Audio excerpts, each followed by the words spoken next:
ಗ್ರಾಮಾಂತರ ಅಭ್ಯರ್ಥಿಯಾಗಿರುವಂಥ ಬಿಜೆಪಿ ಅಭ್ಯರ್ಥಿ ಅಂತ ಡಾಕ್ಟರ್ ಮಂಜುನಾಥ್ ಇದ್ದಾರೆ ಸರ್. ಬಹುತೇಕ ಪ್ರಾರಂಭಿಕ ಹಂತದಿಂದ ಇಲ್ಲಿ ಆರಂಭಿಕ ಮುನ್ನಡೆಯಿಂದ ಈಗ ಗೆಲುವಿನ ಹಂತಕ್ಕೆ ಬಂದಿದ್ದೀರಾ. ಬಹುತೇಕ ಗೆಲುವು ಖಚಿತ ಆಗಿದೆ ಸರ್. ಮೊದಲ ರಿಯಾಕ್ಷನ್ ಅಂದರೆ ನಿನ್ನೆ ಇದ್ದಂಥ ಆತಂಕ ಇವತ್ತು ನಿವಾರಣೆ ಆಗಿದೆ. ಯಾಕೆಂದರೆ ಈಗ ನಾವು ಗೆಲುವಿನತ್ತ ಸಾಗಿದ್ದೇವೆ. ಬಹುಶಃ ಈಗಾಗಲೇ 1,60,000 ಅಂತರದಿಂದ ನಾವು ಮುಂದೆ ಇದ್ದೇವೆ. ಸೊ ಹೀಗಾಗಿ ಈ ಕ್ಷೇತ್ರದ ಗೆಲುವು ಸುಮಾರು ಈಗ 19.5 ಲಕ್ಷ ಜನ ಮತದಾರರು ವೋಟ್ ಮಾಡಿದ್ದಾರೆ.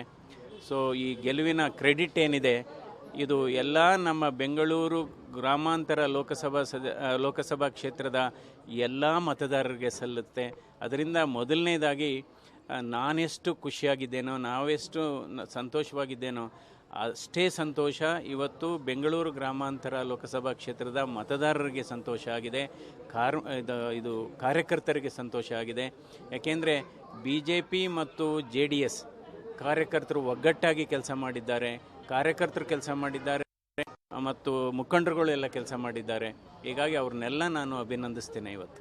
ಸರ್, ಕನಕಪುರ ಬೆಂಗಳೂರು ಗ್ರಾಮಾಂತರ ಅಂದ ತಕ್ಷಣ ಕಾಂಗ್ರೆಸ್ನ ಭದ್ರಕೋಟೆ, ಹಾಲಿ ಸಂಸದರು ಕೂಡ ಹೌದು, ಮತ್ತು ಇಲ್ಲಿನ DCM ಅವರ ತಮ್ಮ ಅವ್ರ ವಿರುದ್ಧ ನಿಲ್ಲುವಂಥ ಒಂದು ಸಂದರ್ಭದಲ್ಲಿ ಸಾಕಷ್ಟು ಚರ್ಚೆಗಳಾಗ್ತಿತ್ತು.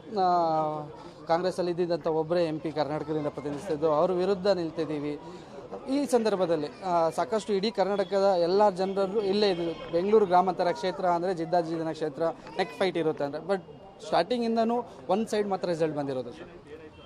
ಅಲ್ಲ, ಅಂದರೆ ನಮ್ಮ ಪ್ರಚಾರಕ್ಕೆ ಹೋದಂಥ ಸಂದರ್ಭದಲ್ಲಿ ನಮಗೆ ಸಿಕ್ಕಂಥ ಫೀಡ್ಬ್ಯಾಕ್ ಆಗ್ಬೋದು ಅಥವಾ ನಾವು ಕಾರ್ಯಕರ್ತರ ಜೊತೆ ನಾವು ಮಾತನಾಡುವಾಗ 2 ರೀತಿಯ ರೇಂಜಸ್ ಇತ್ತು. ನಾನು ಅಂದರೆ ಖಂಡಿತ ಗೆಲ್ತೀವಿ, ಬಟ್ ಆದರೂ ಕೂಡ ಕೆಲವು ಮಾಧ್ಯಮಗಳು ಏನಾಯಿತು, ಇದು 50-55 ರೀತಿ ಪ್ರೊಜೆಕ್ಷನ್ ಆಯಿತು. ಸೊ ಬಟ್ ಆ ಸಂದರ್ಭದಲ್ಲಿ ಎರಡು ರೇಂಜಸ್ ಇತ್ತು ನಮಗೆ. ಅಂದರೆ ಒಂದು 50,000 ಅಂತರದಲ್ಲಿ ಗೆಲ್ಬೋದು, ಅಥವಾ ಈ ಗುಪ್ತಗಾಮಿನಿ ಅಂಡರ್ ಕರೆಂಟ್ ಅಂತ ಏನಿತ್ತು ಅದು ತುಂಬ ಚೆನ್ನಾಗಿ ಮತಗಳು ಪರಿವರ್ತನೆ ಆದರೆ ಬಹುಶಃ 2 ಲಕ್ಷ ಲೀಡಲ್ಲಿ ಗೆಲ್ಬೋದು ಅಂತ 2 ರೇಂಜಸ್ಸು ನಮ್ಮ ಮನಸ್ಸಲ್ಲಿತ್ತು. ಇವತ್ತು ಈ ಅಂಡರ್ ಕರೆಂಟು ತುಂಬ ಕೆಲಸ ಮಾಡಿದೆ. ಈ ಕ್ಷೇತ್ರದಲ್ಲಿ ಥರ್ಡ್ ಪಾರ್ಟಿ ಕ್ಯಾಂಪೇನಿಂಗು ತುಂಬ ಚೆನ್ನಾಗಾಗಿದೆ. ಅಂದರೆ ಸ್ವಯಂ ಪ್ರೇರಿತರಾಗಿ ನಮಗೆ ನೇರವಾಗಿ ಪರಿಚಯ ಇಲ್ಲದೇ ಇದ್ದರೂ ಕೂಡ ಜನಸಾಮಾನ್ಯರು, ಮತದಾರರು ಎಲ್ಲ ಅವರವರೇ ಪ್ರಚಾರ ಮಾಡಿದ್ದಾರೆ. ಕೆಲವರು ರಾಜ್ಯದ ಬೇರೆ ಭಾಗದಿಂದ ಬಂದು ಕೆಲವರು ಎಲ್ಲ ಇಲ್ಲಿ ಪ್ರಚಾರ ಮಾಡಿದ್ದಾರೆ. ಸೊ ಯಾವ ರೀತಿ ಪ್ರಚಾರ ಆಯಿತು ಅಂದರೆ ಅವ್ರ ಕ್ಷೇತ್ರದ ಚುನಾವಣೆ ಬಗ್ಗೆ ಮಾತಾಡ್ತಾ ಇರಲ್ಲ, ಈ ಡಾಕ್ಟ್ರು ಗೆಲ್ಲಿಸ್ಬೇಕು ಅನ್ನೋ ಇತ್ತು. ಮತ್ತು ಅಂದರೆ ನಾವು 10 ಜನ ಕೇಳಿದರೆ 8 ಜನರ ಬಾಯಿನಲ್ಲಿ ನನ್ನ ಹೆಸರಿತ್ತು, ಡಾಕ್ಟ್ರು ಗೆಲ್ಲಿಸ್ಬೇಕು, ಡಾಕ್ಟ್ರು ಅಂತ. ಸೊ ಒಟ್ಟಿನಲ್ಲಿ ಅವ್ರ ಬಾಯಿನಲ್ಲಿ ಇದ್ದಿದ್ದು ಇವತ್ತು ಬ್ಯಾಲೆಟಲ್ಲಿ ಬಂದಿದೆ. ಸರ್, ಕನಕಪುರ ಬಂಡೆ ಒಂದು ಕಡೆ ಅಂದರೆ ಹೃದಯವಂತ ಮಂಜುನಾಥ್ ಅಂತ ಇದೇ ರೀತಿ ಚರ್ಚೆಗಳಾಗಿತ್ತು. ಹೃದಯವಂತರಿಗೆ ಓಟ್ ಹಾಕ್ಬೇಕಾ ಇಲ್ಲ ಬಂಡೆಗೆ ಓಟ್ ಹಾಕ್ಬೇಕಾ ಅಂತ. ಜನ ಇವತ್ತು ಹೃದಯವಂತರಿಗೆ ಆಯ್ಕೆ ಮಾಡಿದ್ದಾರೆ. ಸಂಸದರಾಗ್ತಿದ್ದೀರಾ ಸರ್. ಎಷ್ಟು ದಿನ ಡಾಕ್ಟ್ರಾಗಿ ಜನರ ಮುಂದೆ ಕೂರಿಸ್ಕೊಂಡು ಸಂಸದರಾಗಿ ಏನೆಲ್ಲ ಸವಾಲುಗಳಿದೆ ಸರ್? ಯಾಕಂದರೆ ಮೊದಲ ಬಾರಿ ನೀವು ಚುನಾವಣೆ ನಿಂತಿದ್ದು, ಮೊದಲ ಬಾರಿ ಸಂಸದರಾಗ್ತಿರುವಂಥದ್ದು. ಇಲ್ಲ, ಸಂಸದರಾಗಿ ಒಂದು ಕ್ಷೇತ್ರದ ಜವಾಬ್ದಾರಿ ಇರುತ್ತೆ.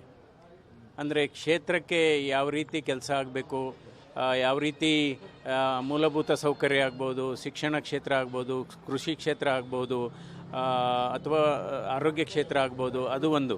ಅಂದರೆ ಸಂಸದರ ಜವಾಬ್ದಾರಿ ಎರಡು ಜವಾಬ್ದಾರಿಗಳಿರುತ್ತೆ. ಒಂದು ಕ್ಷೇತ್ರಕ್ಕೆ ಸೀಮಿತವಾದಂಥ ಕೆಲಸಗಳು ಒಂದು. ಎರಡನೇದು ರಾಜ್ಯಕ್ಕೆ ಮತ್ತು ರಾಷ್ಟ್ರದ ಸಮಸ್ಯೆಗಳನ್ನು ಕೂಡ ನಾವು ಗಣನೀಯವಾಗಿ ಚರ್ಚೆ ಮಾಡಬೇಕಾಗುತ್ತೆ. ಅಥವಾ ನಾವು ರಾಜ್ಯಕ್ಕೆ ಮತ್ತು ರಾಷ್ಟ್ರಕ್ಕೆ ನಮ್ಮದೇ ಆದ ಕ್ಷೇತ್ರದಲ್ಲಿ ಯಾವ ರೀತಿ ಕೊಡುಗೆ ಕೊಡ್ಬೋದು, ಅದು ಕೂಡ ನಮ್ಮ ಜವಾಬ್ದಾರಿ ಆಗಿರುತ್ತೆ. ಒಟ್ಟಾರೆ ಹಲವಾರು ಸಲಹೆಗಳನ್ನು ನಾವು ತೆಗೆದುಕೋಬೇಕಾಗುತ್ತೆ. ಯಾಕೆಂದರೆ ಈ ಕೆಲಸವನ್ನು ಮಾಡಬೇಕಾದ್ರೆ ಎಲ್ಲರೂ ಒಗ್ಗಟ್ಟಾಗಿ ಕೆಲಸ ಮಾಡಬೇಕು. ರಾಜ್ಯ ಸರ್ಕಾರ, ಕೇಂದ್ರ ಸರ್ಕಾರ ಒಗ್ಗಟ್ಟಾಗಿ ಕೆಲಸ ಮಾಡು. ಚುನಾವಣೆ ಮುಗೀತು. ಚುನಾವಣೆ ನಂತರ ನಾವೆಲ್ಲ ಸಾರ್ವಜನಿಕರ ಕೆಲಸವನ್ನು ಒಗ್ಗಟ್ಟಿನಿಂದ ಮಾಡಬೇಕಾಗುತ್ತೆ. ಸರ್, ಪ್ರತಿ ಬಾರಿ ಒಂದು ಮಾತು ಹೇಳ್ತೀರಿ, ಟೀಕೆಗಳು ಸೋಲುತ್ತೆ, ಕೆಲಸ ಗೆಲ್ಲುತ್ತೆ ಅಂತ. ಇವತ್ತು ಅದು ಸಾಬೀತಾಗಿದೆ ಅನ್ಸುತ್ತೆ ಸರ್. ಅದೇ ಟೀಕೆಗಳು, ನಾನು ಯಾವಾಗಲೂ ಟೀಕೆ ಮಾಡತಕ್ಕಂಥ ಮನುಷ್ಯ ಅಲ್ಲ. ಯಾಕೆಂದರೆ ಟೀಕೆ ಮಾಡಿದರೆ ಸುಮ್ಮನೆ ಚಪ್ಪಾಳೆ ಹೊಡೆಸ್ಕೋಬೋದು ಅಷ್ಟೇ. ಬಟ್ ಅದರಿಂದ ಸಾಧನೆಗಳು ಭಾಳ ಮುಖ್ಯ. ಸರಿ. ಇದಿಷ್ಟು ಮಂಜುನಾಥ್ ಅವರ ಮಾತು.